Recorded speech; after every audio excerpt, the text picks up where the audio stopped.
tear out everybody. How does that sound?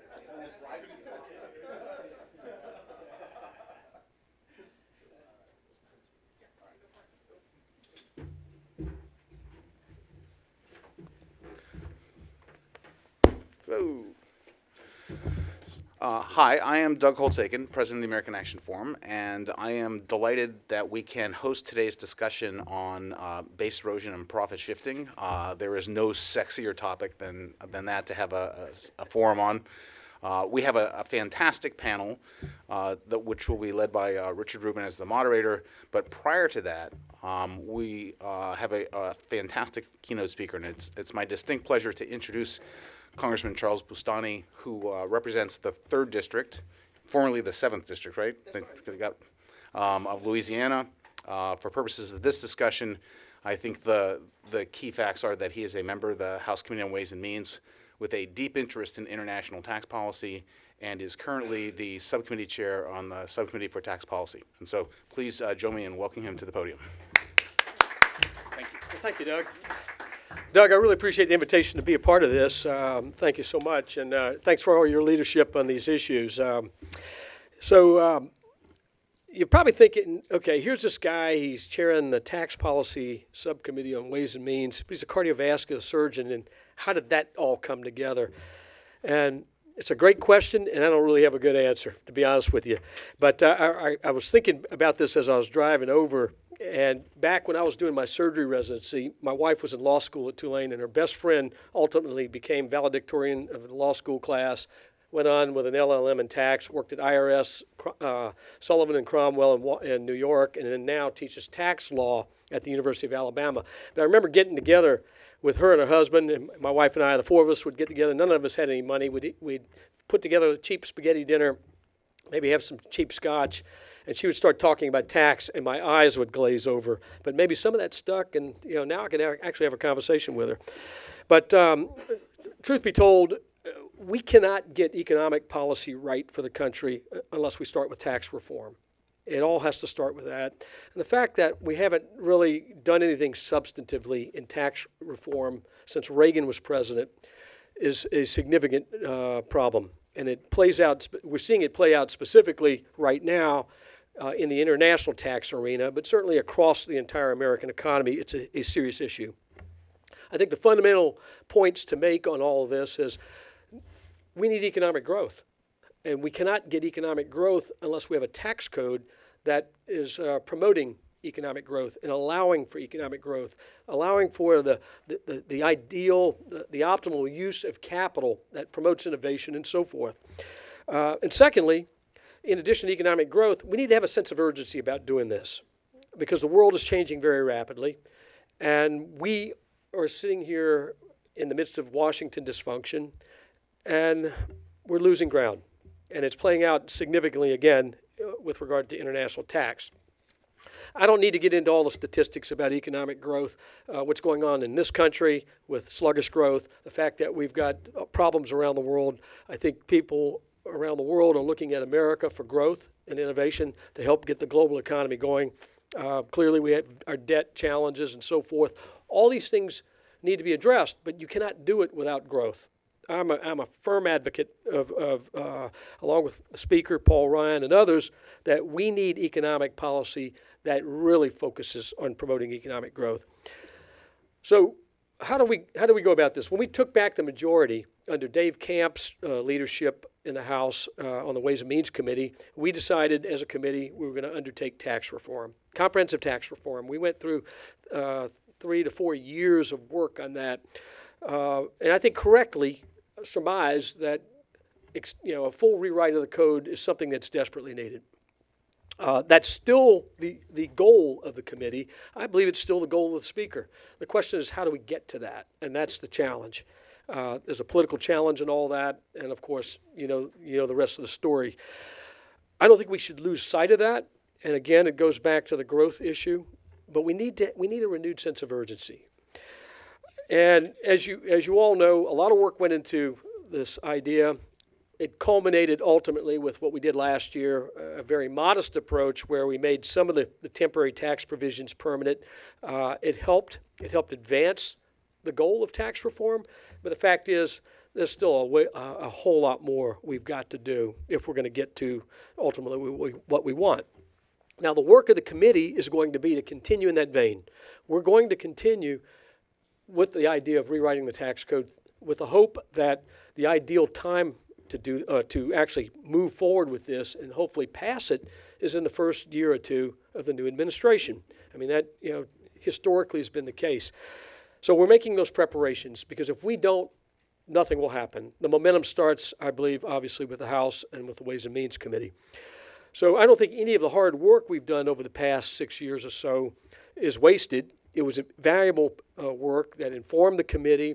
We were able to vet a number of policy ideas, but again, this is a work in progress. Now, where we are today is this. The chairman of the committee, Kevin Brady, has basically empowered me to move forward with international tax reform and at least getting the policy set for that. And that means not just concepts and position papers, it means writing legislation and preparing the ground for what we're going to do going forward. So key questions remain.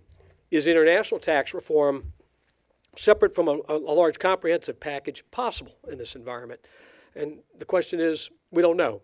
It's probably unlikely given the short timeline we've got, given the occupant in the White House, and also dealing with the Senate that we're going to have to deal with. But at the same time, we cannot sit back and wait for circumstances to be ideal to move forward. So we are going to move forward. My goal as chairman of that subcommittee is to write a bill on international, have it ready, and then talk to the speaker, and we'll see how far we can go with this. We'll gauge whether there's interest with the Senate Majority Leader and other senators and the White House. But with that having been said, why is this so urgent? I mean, obviously, I talked a little bit about the growth, and I don't need to talk about that much further. There's a sense of urgency with regard to international tax.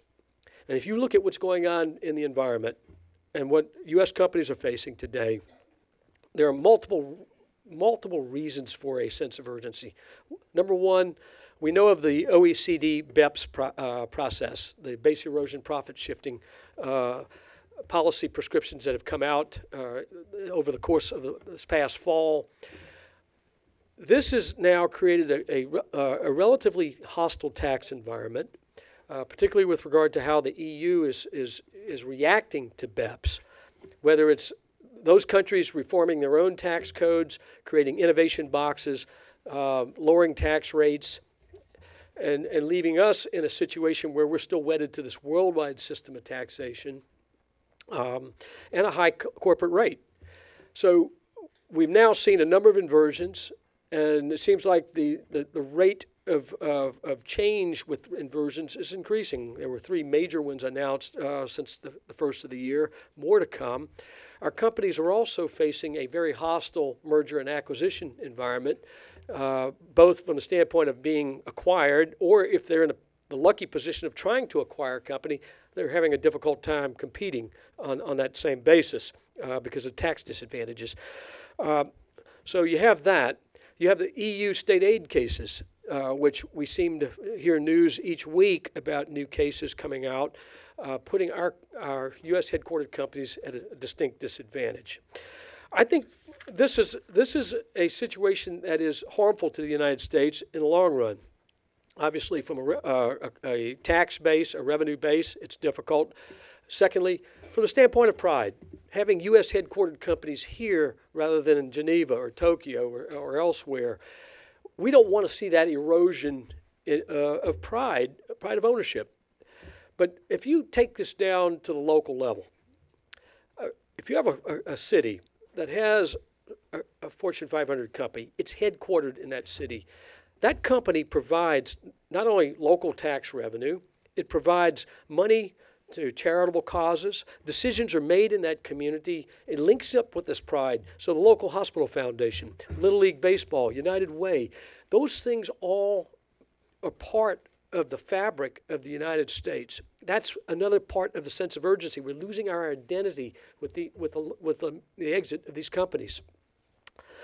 But there's another part to this too, and there's an attempt, I think, in writing about international tax and tax reform in general to create this, I think, very artificial distinction between small business and large U.S. headquartered companies that are multinational. We are increasingly in a global economy, and we have small businesses in communities that are part of the supply chain, so part of the value chain for these companies. And when those investment decisions get shifted out of a U.S. city and a headquarters there to a foreign destination, that becomes problematic because things can shift with the value chain and with the supply chain. So I think the long-term harm that can ensue, and it is ensuing with rapidity in this very complicated and competitive world, creates this new sense of urgency that we have to do something. And so I think certainly the focus on international tax is vitally important. Now, I mentioned OECD BEPS, and we can talk a little bit about what international tax reform would look like in a moment. But OECD BEPS is one of those initiatives that has been a very important driver of a lot of this, given our current tax code relative to our competitors. And the things that came out earlier in the fall are very worrisome to me. Whether you're looking at the country-by-country reports that have to be put together, and then this master file report. And here's one of the fundamental problems I see with this. While our companies are comfortable providing tax information to Treasury, there'll be a negotiation that goes on between a U.S. company and Treasury with regard to what kinds of information could be used there. We don't know what form and what further demands will be made on our Treasury with regard to these country-by-country reports. So that's the first point I want to make. But even more problematic in my mind is what happens with the master file, where a U.S. headquartered company doing business overseas basically has now, under OECD BEPS, the obligation to turn over vital tax information to that foreign tax jurisdiction. And in instances where we don't have a tax treaty, or we perhaps have a tax treaty that needs modification, this creates a difficult situation, I think. And some of this is playing out, I believe, in the EU state aid cases, where you're seeing more and more onerous demands being made on U.S. headquartered companies in this environment.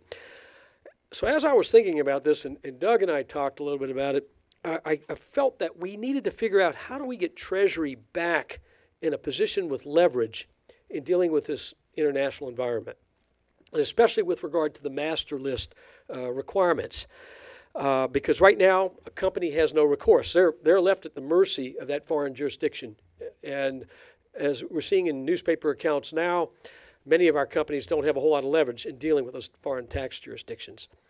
So I've come up with a legislation that I wanted to highlight for you today. It's H.R. 4297. The title is Bad Exchange Prevention System, or BEPS Act. As we always do in Washington, we come up with cute names. But what the bill would essentially do is create more leverage for our Department of Treasury and our Secretary of Treasury. So what it would do more specifically is it would delay country-by-country reporting of U.S. companies to the Treasury Department for any foreign jurisdiction until 2017. And I'm thinking about actually pulling that out right now because I think we've moved further along, and I'm not sure we ought to delay the movement there. But the most important parts of this are to establish that if a foreign jurisdiction abuses the documentation requirements or fails to safeguard the confidentiality of sensitive information of American businesses, Treasury would be empowered to withhold or suspend reporting to that foreign tax jurisdiction. This puts Treasury back in the loop. So, for instance, if you're a U.S. headquartered company and you're being harassed by a foreign tax jurisdiction with regard to the master file reporting, then a company could say, well, I'm not going to provide that information, but I need help. They then go to Treasury and explain why this is a problem. Treasury is empowered by Congress to withhold that master list information, I'm sorry, withhold that country-by-country report until the foreign tax jurisdiction works with a U.S. headquartered company to get to an agreement. So in other words, we're now giving Treasury much more leverage in assisting our U.S. companies in this very difficult environment. It also clarifies that the abuse of documentation requirements means instances where foreign jurisdictions request information deemed inappropriate by Congress to the request. So it puts us back in a little bit in the policy driving arena, working with Treasury to hopefully bring some check and balance to this OECD BEPS process. I have introduced the bill. We are looking to move it forward. I would be interested in getting comment and feedback on this. I believe if we do this as a first step, and this is something I think that could be done this year with bipartisan support. I do have bipartisan support in the House with Richie Neal on board with me. We need to build some broader support and also support in the Senate on this. But I think if we do this in concert with some of the things we're trying to do with international tax, a full rewrite of the international tax side where we lower the corporate rate to 20%, to put us in a really competitive place, move to a dividend exemption system with an eye toward the necessary steps on base erosion, and consider a robust innovation box because we feel that we need to do this given the reactions of other countries who have already farmed these types of treatments of IP. We think this is an important step moving forward to put the U.S. back on a very competitive basis from an international tax perspective. And I think even if we do move this through committee, it sends a very powerful signal to our overseas friends that we are serious about moving the ball on this. I hope to at least move the BEPS bill forward this year. We will hope to move the broader international package through committee, and work will continue on a full comprehensive rewrite, all within that context. It's going to be tough this year. You all know the politics with the presidential primaries.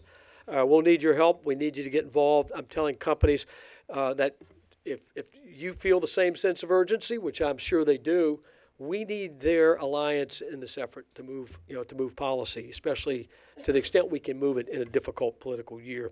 I do believe there is a sense of urgency. I do believe that we need to focus on economic growth, and I do believe that fixing our tax code is absolutely essential as a first step in moving forward on a whole range of economic issues.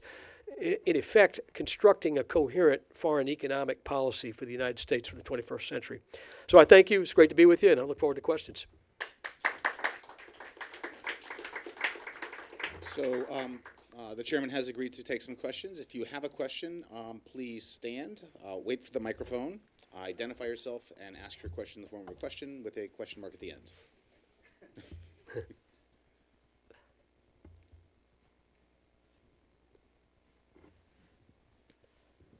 Thank you, Chairman. I don't know if I need this. It's for the. Yeah, it's probably Sorry. Yeah.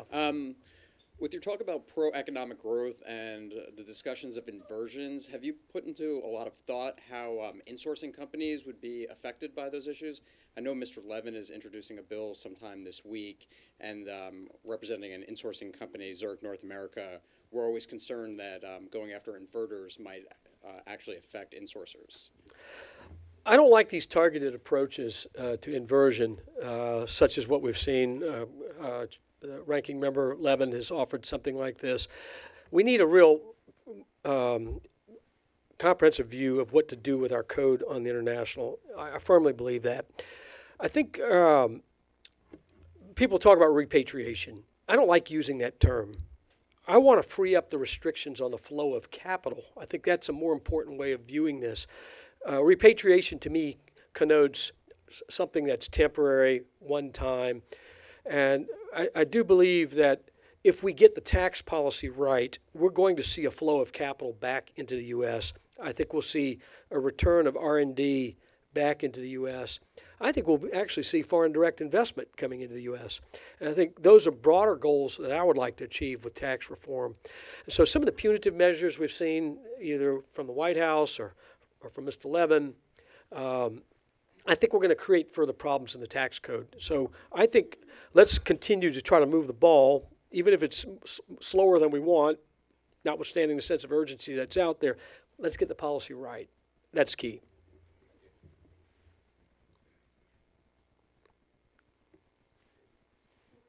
Yeah. Hi. Marty Sullivan, tax analyst. The campaign is on, and the Republican candidates are proposing some cash flow taxes. Mr. Rubio is proposing one, Mr. Bush was proposing one, and Mr. Cruz also is proposing a form of a cash flow tax, a value-added tax. How serious do you think the committee would be to consider an option like that?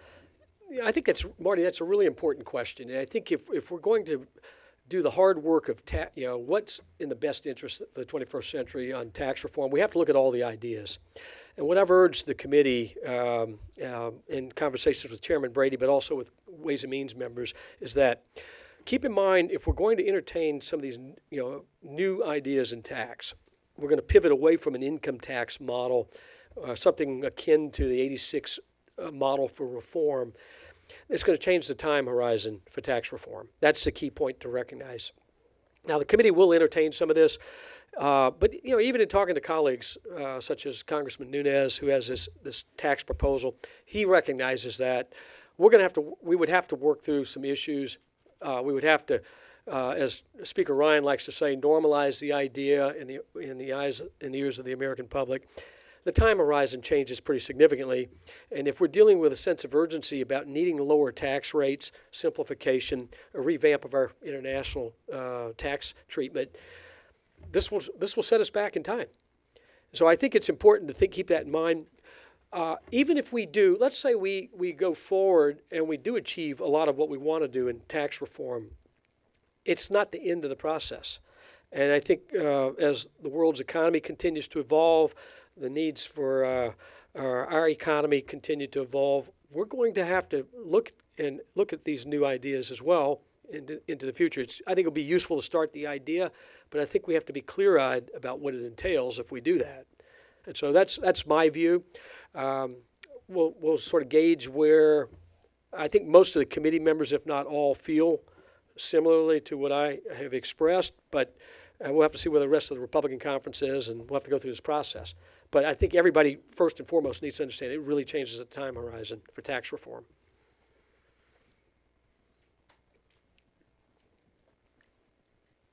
Mr. Chairman, Carolyn Lee with the National Association of Manufacturers. As you set out to draft the international piece, are you approaching it with any of the constraints that had previously been discussed with tax reform on the committee, revenue neutrality, distributional and all the rest, kind of the previous box from before? How are you approaching it? Well, certainly when we went through the process with Chairman Camp, we rapidly came to the conclusion that these impose severe limitations, and we then opened the door for dynamic scoring. We did get joint tax to give us some dynamic modeling. We had outside dynamic modeling. I think most members of the committee want pro-growth tax reform. So the question is, how do we do that? Are we strictly wedded to revenue and distributional neutrality? Probably not. But where do you draw the line is a question we're still entertaining. I believe we're going to have to look at this in new ways if we're really going to achieve good policy. I think first and foremost, let's get to good policy. We don't want to get too far astray. I did mention the importance of looking at meaningful base erosion and how do we deal with that. But let's face it, on the international side, we're seeing significant base erosion with current law, and it needs to be addressed. And it needs to be addressed in a positive, forward-leaning way rather than a reactive, rifle shot way. So these are key questions the committee is entertaining right now.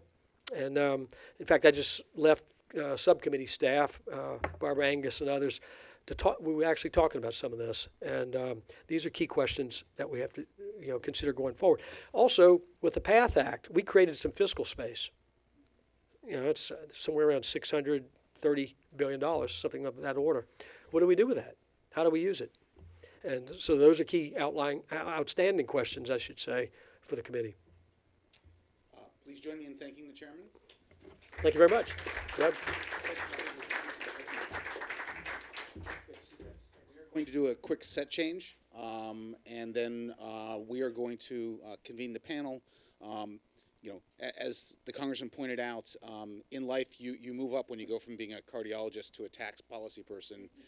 So that must mean that the ultimate ascendance is to be a tax policy reporter, and we're pleased to have one to lead the panel.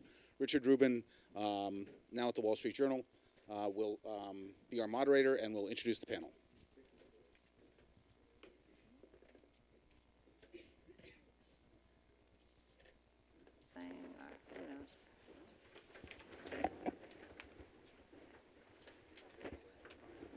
Is there any order, or?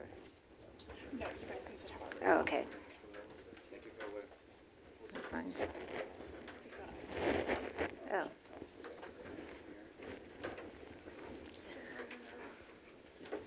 Oh, I guess they're moving the.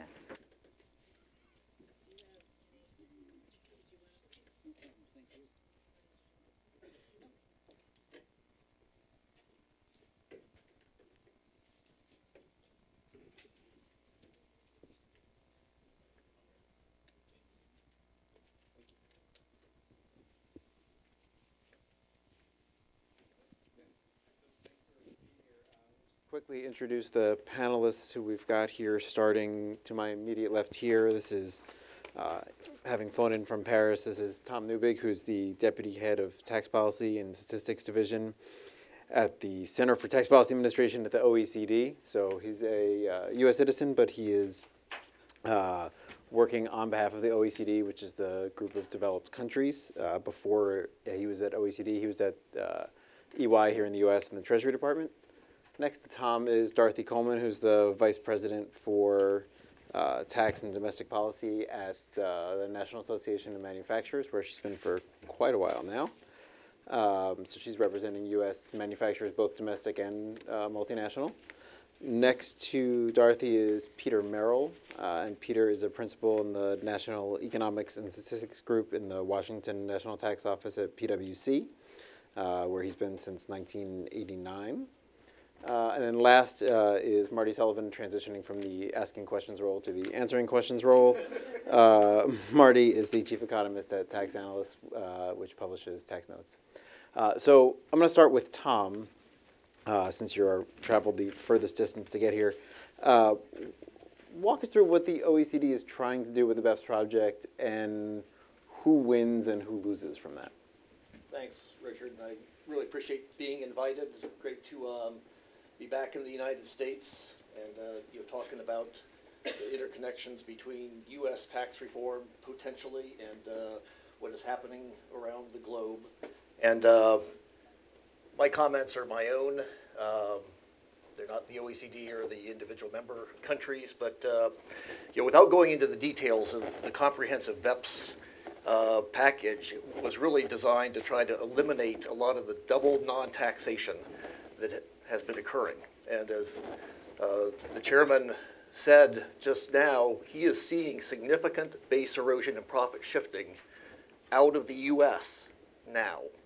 And so there is recognition that BEPS by multinationals around the world is stripping tax bases, in some cases resulting in zero tax or very low levels of tax. And so the BEPS package that was put forward by over 40 countries on a consensus basis was designed to help countries enact their own national legislation and make changes in their treaties in a coordinated way so that they could address this base erosion and profit shifting, and also to strengthen the transparency that is really important in terms of tax administrations knowing what is happening in terms of their countries.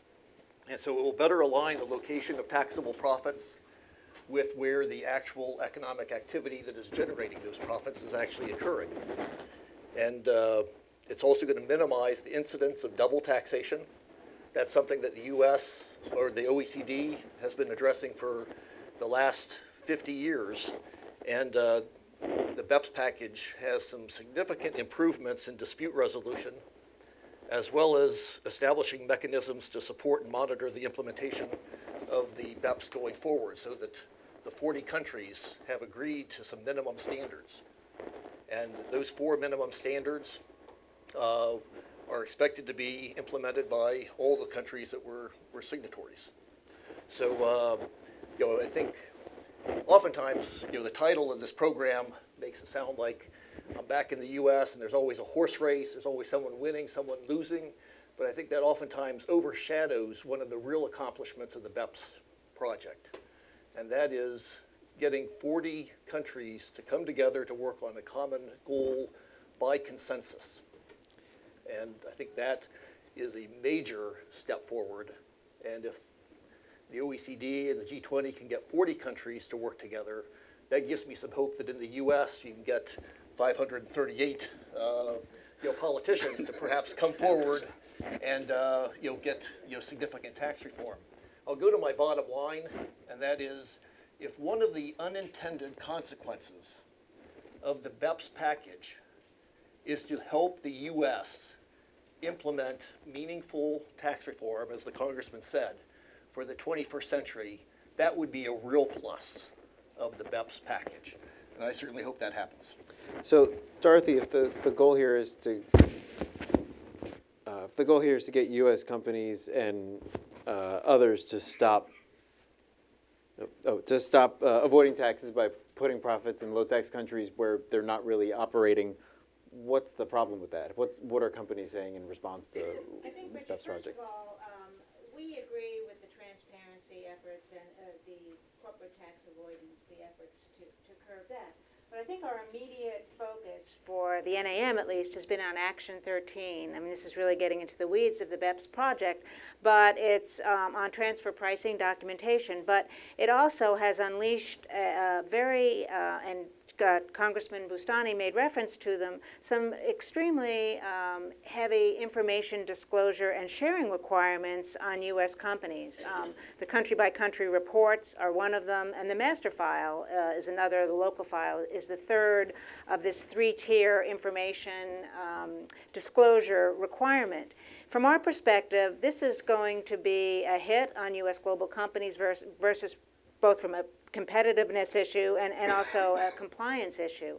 The country-by-country reports require companies to submit aggregated financial and tax information to every country that they do business. On the plus side, while it will be a huge compliance burden, we do support current efforts by Treasury now to issue regulations, and these reports will be transferred from U.S. Treasury to the tax authority in other countries. And it will, very importantly, have the confidentiality protections of information exchange and tax treaty agreements that Treasury has and will negotiate with these countries.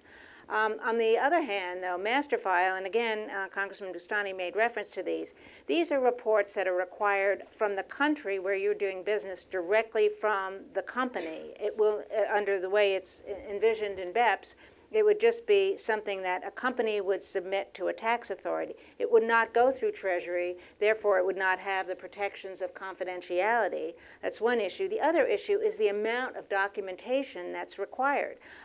The BEPS materials themselves call it a blueprint of a business's operations. It is a very thorough examination of the country's operations, their supply chains, their intangibles, an enormous amount of financial information. In some cases, it's information, very proprietary information that's currently not disclosed to the public. This raises very serious concerns. This is actually handing over to another country how your business operates, a lot of proprietary information, a lot of competitive information that your competitors would love to have.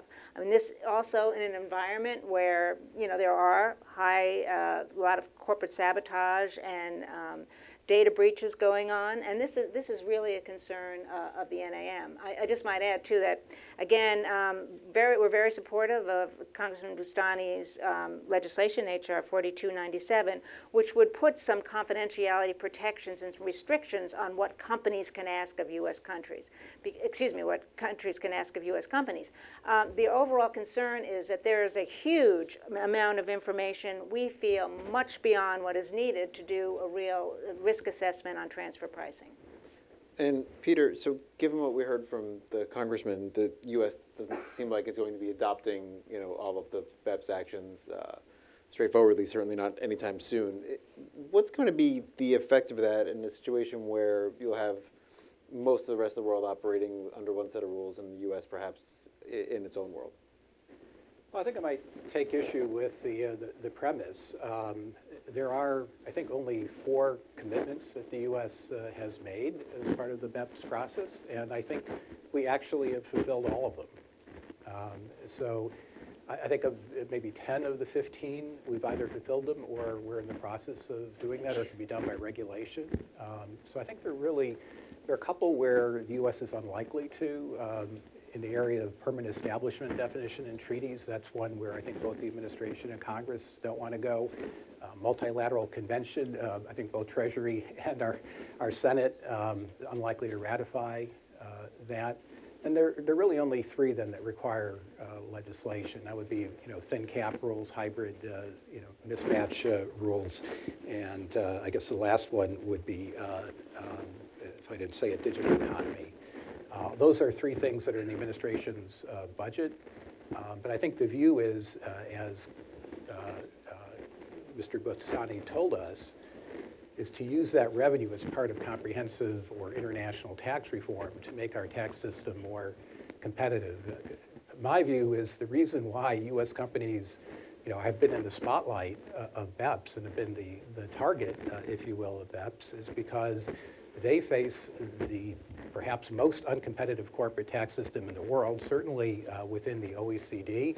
As Mr. Bustani said, the highest corporate tax rate, a worldwide rather than territorial system, no IP boxes and so forth. So U.S. companies, unless they invert to remain competitive, actually have to do a lot of tax planning, and that has put them in the spotlight. And so with BEPS actions coming about, they're really in a very unfortunate position unless the U.S. can follow through on the tax reform.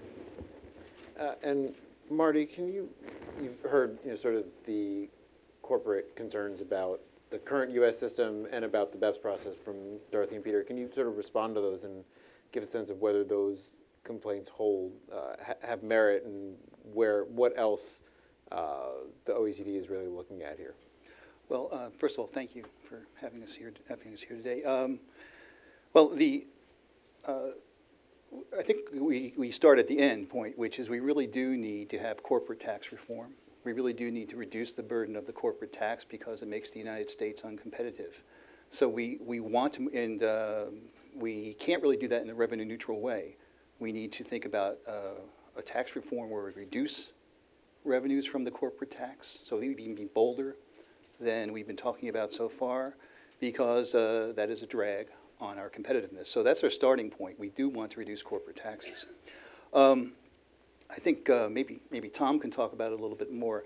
On the issue about whether U.S. firms are being singled out or not, I really don't know the answer to that. I think there's some evidence that it is not just U.S. firms that are going to be hurt by BEPS. So that's, whether or not that's an issue or not. But what I'd like to talk about a little bit is how other countries are going to react to BEPS, because ultimately they are the main movers. And what I mean by that is the countries who are losing income because of our check-the-box rules. U.S. multinationals have engaged in supply chain restructuring, which means they took their profits out of where they were, where they actually doing economic activity and shifting it into low-tax countries.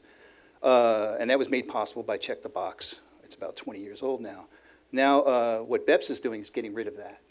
And so U.S. multinationals are going to have to pay more tax, and it's going to make them less competitive. There's no doubt about that.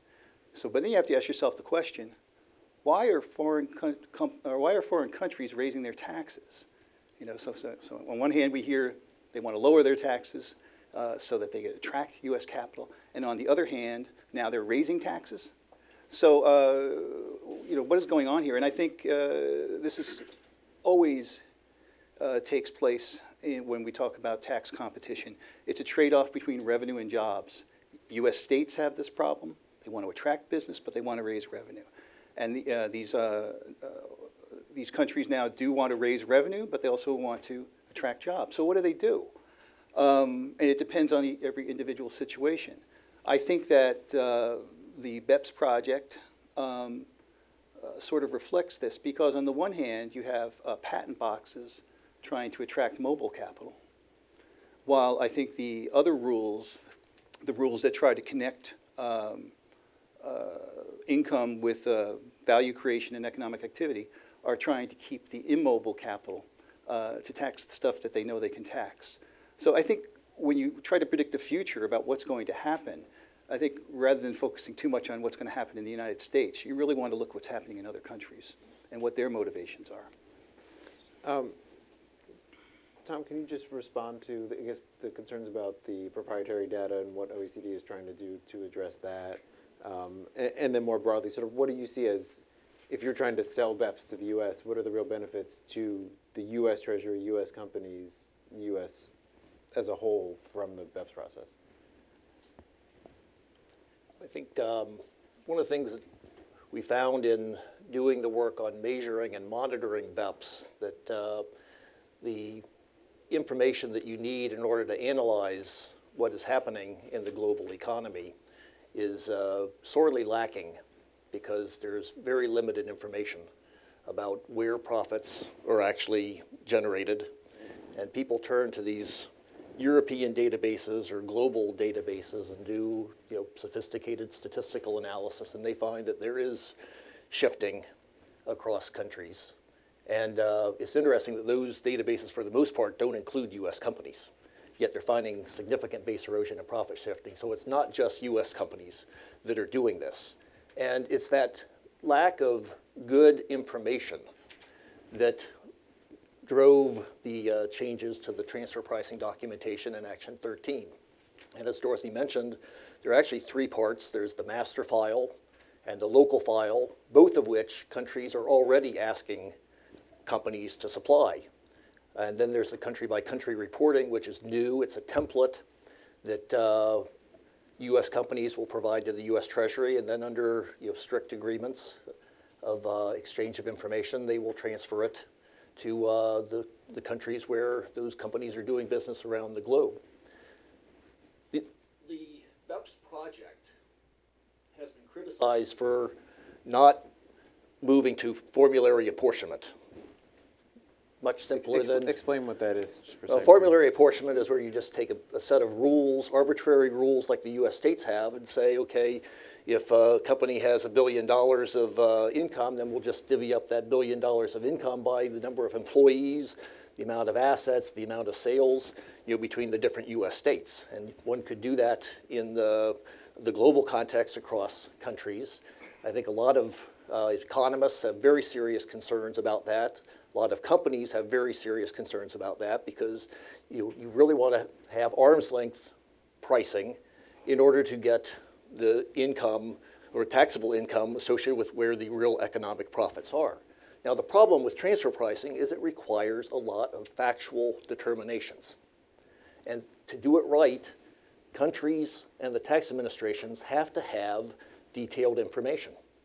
And multinationals have very complicated supply chains. They've got very complicated contractual and real relationships in terms of their intangible assets. And so Action 13, the improved documentation requirements, is trying to provide more information to tax administrations so that the taxable income can be more closely aligned with where the real economic profits are, as opposed to under the current rules where you can have some contracts and you put all your intangibles into a cash box in the Caribbean islands, and that is stripping lots of taxable income from the U.S. Now, one of the things is that why the U.S. should find the Action 13 improved documentation requirements attractive is that before the BEPS project started, you were starting to see lots of countries talking about improving their transfer pricing documentation rules and having disclosure requirements for multinational companies. And it was very likely that if the BEPS project had not tried to get a uniform approach to transfer pricing documentation, U.S. companies very well may have been facing 40 different disclosure requirements. A lot of those disclosure requirements would have been public disclosure requirements. And so you have to look at what the economists call the counterfactual. What would have happened in the absence of the BEPS project? And it's not only with documentation requirements, it's with all of the auditing and the regulatory changes. It could have been a lot worse. It could have been a total free-for-all. So, I think it already is. No, I know. It could have gotten worse, though. It could have gotten a lot worse. I mean, you look at the atmosphere at the end of 2012 when they started it. It was, if you watch British television, it was on the news every night. They were cutting their budgets. There was a lot of public outcry. And that's a conservative government. They really had to do something, and that's true around the world. You know, in the United States in 1990, you're all too young to remember this, we were in the same situation. We had Japanese companies when Japan was ascendant. We found out that they weren't paying their fair share of taxes. The public was outraged, therefore the Congress was outraged. And we were sort of in the same position that many of these countries were. And we also had a big budget deficit. Well, we thought was a big budget deficit back then. And there was a lot of pressure to crack down. And I think these countries are feeling exactly that same, in one sense, what else could they, put yourself in a politician's shoes. It's a pretty easy path, obvious path to take. But even in our case, we do, hopefully cooler heads prevail in the end, and they go, what's really best for our country? And so I do think you need to think more generally about what, things could be, they could have been worse. Can I just jump in a little bit there? First of all, and to your point, we support the arms length standard and agree that that is a positive result. But there's really two, when I'm talking about the information disclosure and sharing, there's two issues there. First is the documentation. I think on both the country by country and master file request far more information than was out there before, and on a global scope. More so, the local file really is more akin to what's done in transfer pricing right now or under current law. And so I think the sheer volume of information in our mind is going to lead to more aggressive and more audits. And something that U.S. global companies are going to have to deal with. That's one issue. The other, and questionable, I mean, from our perspective, this is too much information, is far more information than is needed to achieve the objectives that you cited. The other thing, though, is the confidentiality. And, I can't, again, the country-by-country reports going from U.S. government to the foreign tax authority, that has the protection of confidentialities, that's one issue. But when you have companies being information requested directly from companies by the foreign country, they're on their own. There's no confidentiality under BEPS. Is something to be considered, but there's no guarantees. And for a business, and businesses of all sizes are going to be affected by that. There's a real concern that they're giving their playbook to a foreign country. And again, I can't emphasize, not only the data leaks, but you see in recent announcements coming out of the EU that now they're talking about disclosing to the public financial and tax information.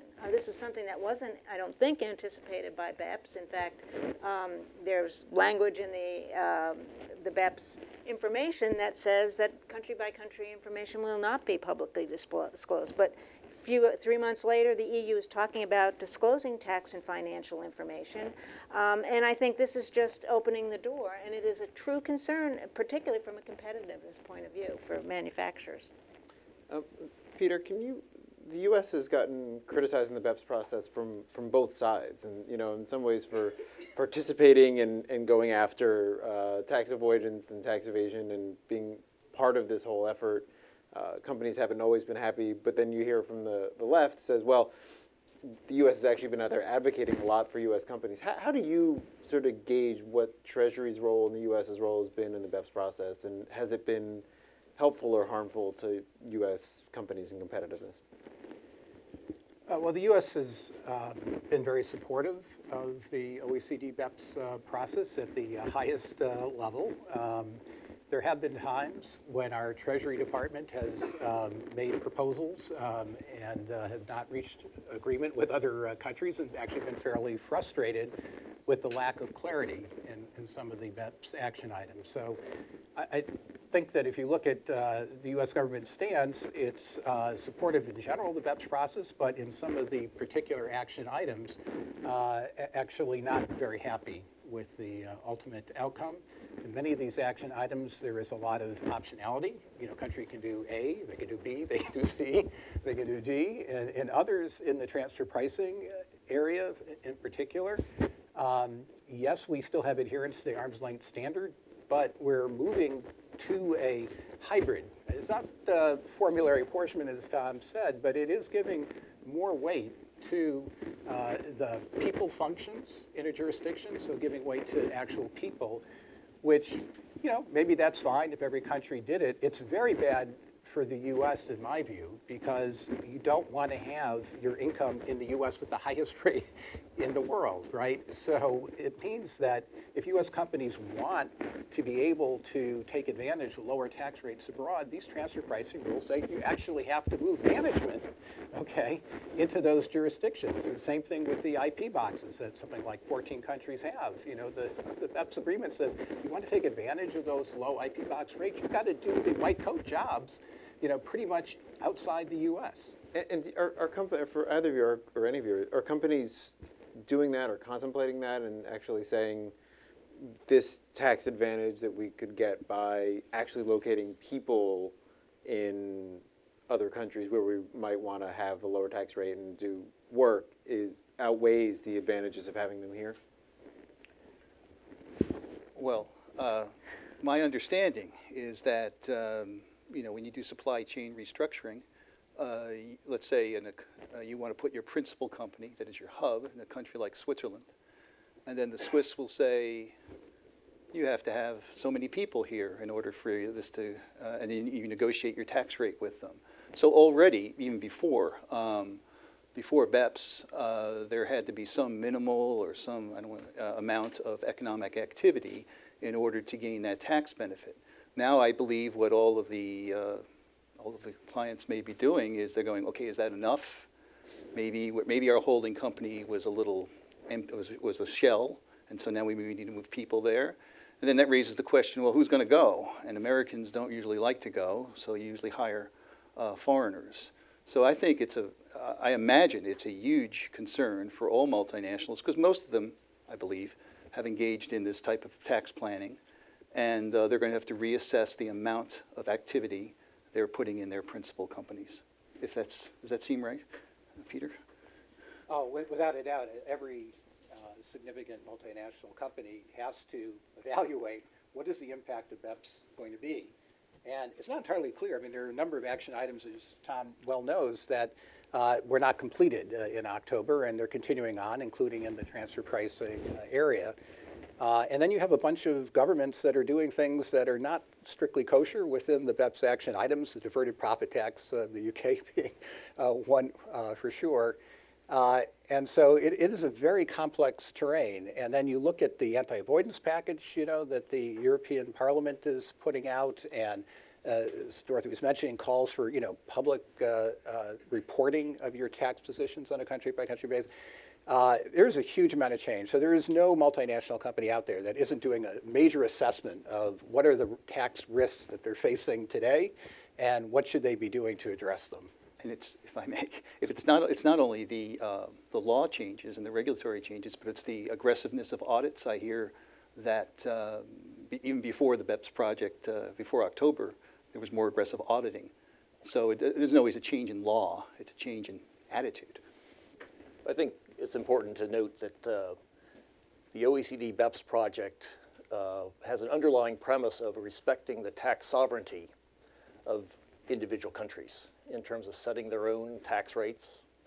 And so if a country wants to have a patent box where a certain amount of its mobile income is taxed at a significantly lower rate than it's taxing other income, that the setting of tax rates, you know, is certainly something that is part of individual countries' tax sovereignty. What it's saying in the Action 5 rule is that they can't have harmful tax practices that essentially have beggar thy neighbor policies, where you had patent boxes that were literally just paper shifting as opposed to real economic activity.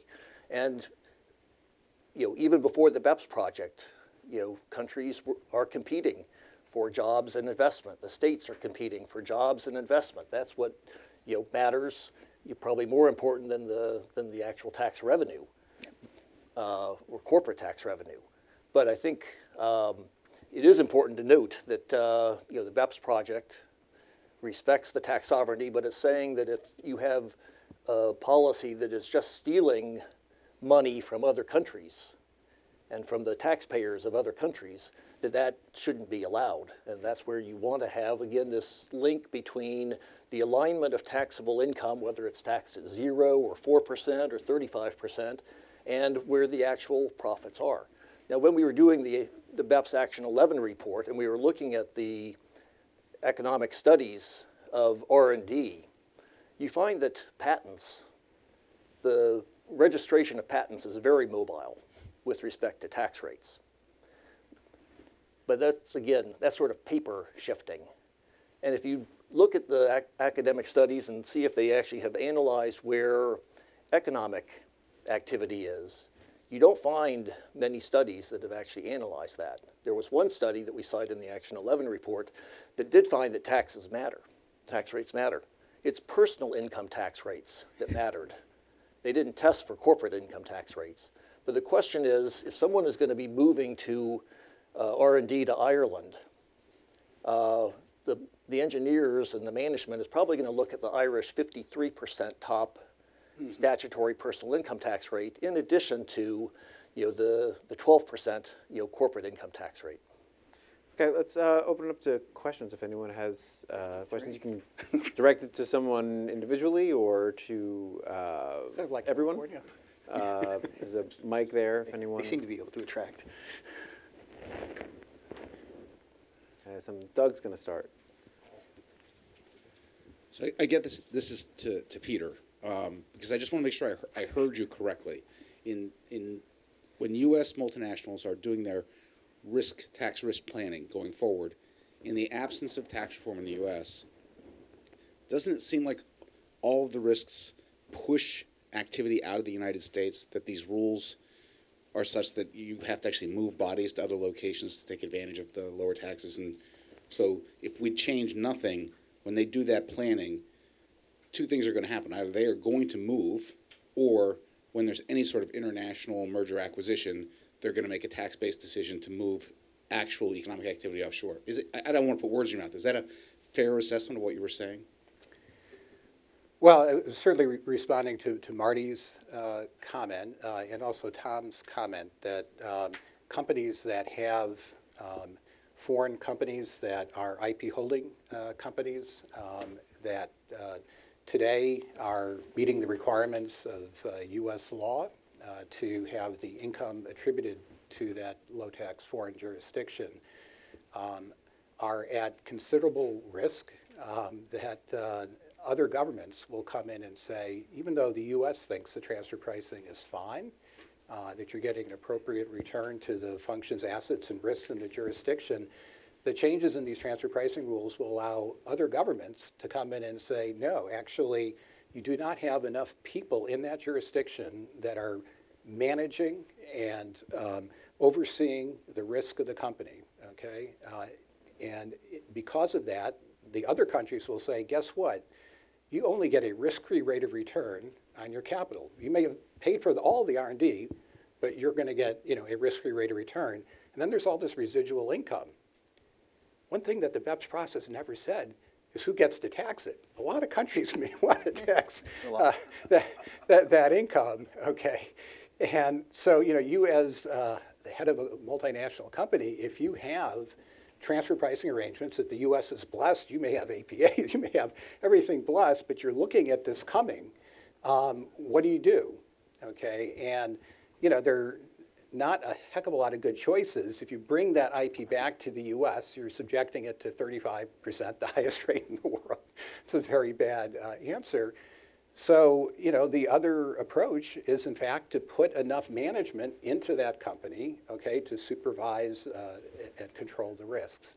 And that just is something that, given the dollars that are at stake, every multinational that has that kind of fact pattern, and it's not universal, but the ones that do really have to think very carefully about that. Any company that has sort of changed the way that they've organized their supply chain to use low-risk distributors, very common structuring that we've seen, has got to be looking at, oh my gosh, what do we do? Because all of a sudden they're going to find permanent establishments, other countries, and start taxing the income of the principal company in these other jurisdictions. What do we do to restructure? I mean, all of these are about the potential for other governments imposing way more tax.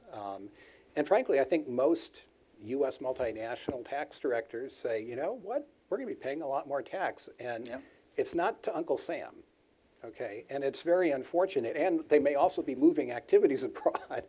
So, I mean, the OECD process was about a global problem. And, Tom was been working, as a civil servant of a global organization, and that's his job. But, from a U.S. standpoint, you look at this, unless we do tax reform and have a competitive tax system, this doesn't look very good for U.S. companies. It doesn't look very good for the U.S. Treasury. And so maybe the argument that should be made is the one that Mr. Bustani made, which is this is all the more reason why we need to have a competitive tax system. Well, I think, in terms of the U.S. Treasury and the dollars coming in, I think you've got the U.S. with the highest corporate tax rate among the leading 500 global economies, not just the OECD. And you've got anti-avoidance rules that are in place, but I would say most people would say that they're very weak. And so you put in a system where you have a very high corporate tax rate that is driving BEPS, profit shifting, and very weak rules, and that's why there is a lot of revenue loss currently to the United States. And so with corporate tax reform, with lower rates, with, as Congressman Bustani said, some significant base erosion and profit shifting provisions included, you could have a much better system, and a lot of the 100 billion to 240 billion annual revenue loss is coming from the U.S. It's coming from other countries as well, but it's particularly coming from countries with high statutory marginal tax rates and weak anti-avoidance rules. I completely agree. And indeed, if we had a competitive tax rate, we might not need as many anti-base erosion rules. The income would want to be here to begin with. I think you still do, because we hear stories about base erosion profit shifting from the UK, which has a 20% rate going down to 18%. There's even profit shifting out of Ireland. Yeah, sure. What we found is, yes, corporate statutory tax rates have been declining over the last 30 years, but the variance has been increasing, and it's the variance that drives base erosion and profit shifting. And even if you have a 20% tax rate, if you can put your money into a cash box and get a zero rate, multinational enterprises that are aggressive in terms of their tax planning will try to take advantage of that 20% differential or a 12% differential. And they certainly have been doing it when there's a 35% differential. Anyone else have a question in the back there?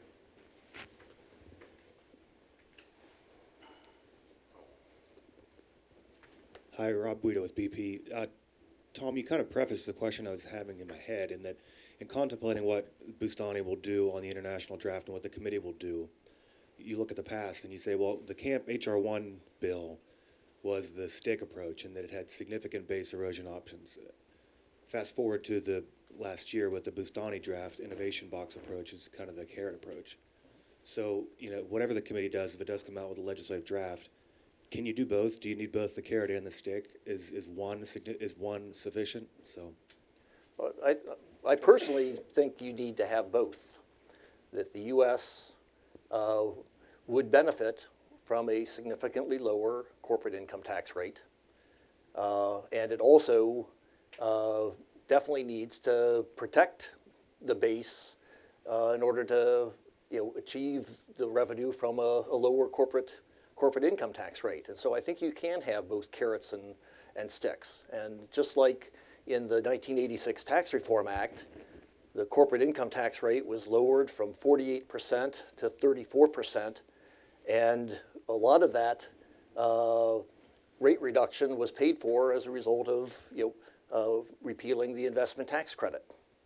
And so I think the base erosion and profit shifting provisions, some of which are included in the president's budget, but a lot of them were also included in former Chairman Camp's, they raise significant revenue that can be used by the U.S. for corporate rate reduction, for other tax reduction, or for infrastructure spending.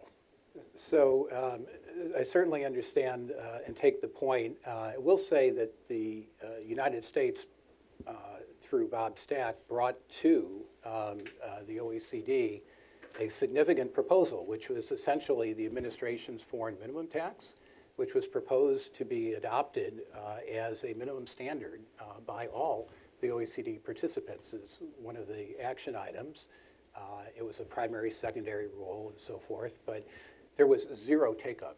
There was no interest. So that means that if the U.S. goes ahead with something like the administration's 19% minimum tax, we would be the only one, the only country that I know of in the world, certainly in the OECD, maybe there's one in the world, but in the OECD that would have a significant foreign minimum tax that goes to active business income. Many countries have CFs, controlled foreign corporation rules like the U.S., they generally don't apply to active business income. So if the U.S. does that, yes, there could be some revenue there initially, but if you look at the Joint Committee's revenue estimate of the administration's proposal, this is the Joint Committee's estimate last year, the administration's 19% minimum tax, it raises a lot of money. It goes up for the first 5 years, and then it drops about 25% in the next 5 years. And why is that? Well, the U.S. is the only country that has a tax like this. Do you want to be headquartered in the U.S. if you're a multinational, where if you're a U.S. headquartered company, you have a 19% min tax, but if you're headquartered anywhere else, you don't? And if you're a foreign government, do you want to give tax breaks to U.S. companies below 19% if you know that the Treasury's going to tax it away? No. So, I mean, there's significant problems with doing tough anti-base erosion rules on a unilateral basis. Oh, I agree completely. And you'll notice that CFCs is mentioned as something that not significant changes were being made. It was sort of a potential best practice, and the U.S. argued for a lot of things. Lots of countries argued for a lot of things, and a lot of things did not make it into the full package because it was done under a consensus basis.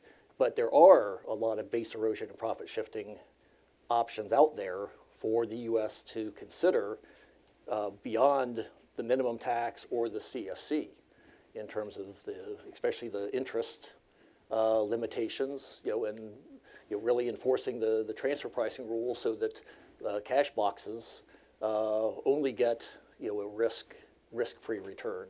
So again, you want to design the U.S. tax system as part, recognizing what other countries are doing, and recognizing that there are real benefits to having a lower rate, protect your base, and also cooperate to avoid double taxation, to have dispute mechanisms that are improved. One of the things that the Action 14 dispute resolution is to have, I think it's 19 or 20 countries have agreed to binding arbitration in terms of tax disputes. It's not all the countries, but that's a major start in terms of improving the resolution of tax disputes. Dorothy, did you want to jump in on that? Oh, just going back to the minimum tax discussion, the NAM supports moving to a modern territorial tax system. When you start talking about a minimum tax, particularly at the 19% rate, even moving to a territorial system is not going to, you're still going to have the double tax problem. And that, just to respond to your question. Another thing, I mean, maybe we could raise this among panelists. It seems to me really that a lot of this discussion is talking about how overseas, other countries are driving or forcing tax reform on the United States. And from our perspective, we have been, the NAM has been pushing for international tax reform, or more specifically, comprehensive tax reform for a number of years. And we believe, very strongly that we need to get it right. We need a tax system that encourages people to manufacture in the United States and attract foreign direct investment. And I'm wondering just, on Capitol Hill, if having the force come from overseas rather than internally and developing the best system for us, and to encourage U.S. companies and investment in the United States, what impact that's going to have. I would not say that the OECD BEPS project is forcing the U.S. to do anything. They can continue to have the highest corporate tax rate in the world. They can continue to have weak anti-avoidance rules. I think enlightened, policymakers are looking at the environment that is changing, and the international tax system is changing. Other countries are moving forward with better tax policies that help their countries. And there's also a need to have international cooperation on a lot of different issues, climate change as well as tax. So the world is changing. Nobody's forcing the U.S., or at least the OECD BEPS project is not forcing the U.S., other than, the 4 minimum standards, the country-by-country reporting, changes in terms of the treaty abuse, the dispute mechanism that is very important, to the U.S. Treasury, and the harmful tax practices. But the other 11 action items, are best practices, and hopefully they can be found to be advantageous for the U.S. if they so decide. Doug, do you want to jump back in? No, this is on a different topic. I just want to get a fight started. I thought I heard you say that countries are requesting master files now, and prior to BEPS they were asking for master files. And if so, what is the difference between what has Dorothy so upset and what's been going on? So what's new in this sort of disclosure? I'm not an expert on all the details of Action 13, but as I said before, in order to administer transfer pricing rules, you have to have the facts and circumstances information in order to know how much income should be assigned under an arm's length principle. Is the difference that you have to, if you're under audit, you have to submit far more than a master file. You have to submit thousands of pages of documents. The difference may be, is it required to be filed every year as opposed to as part of an audit? I think, Doug, to your question, I think the master file establishes an international standard. Whereas now, you could, if a company, as I understand it, if a country does ask you for something, at least you'd have some pushback or you could argue against it.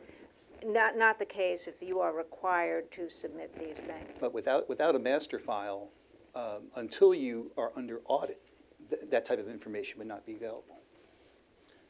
And in some cases, I think a multinational enterprise, the local subsidiary may say they don't have that information available, that they don't know anything more than what is happening in their individual country. And so therefore they claim that they can't provide that information.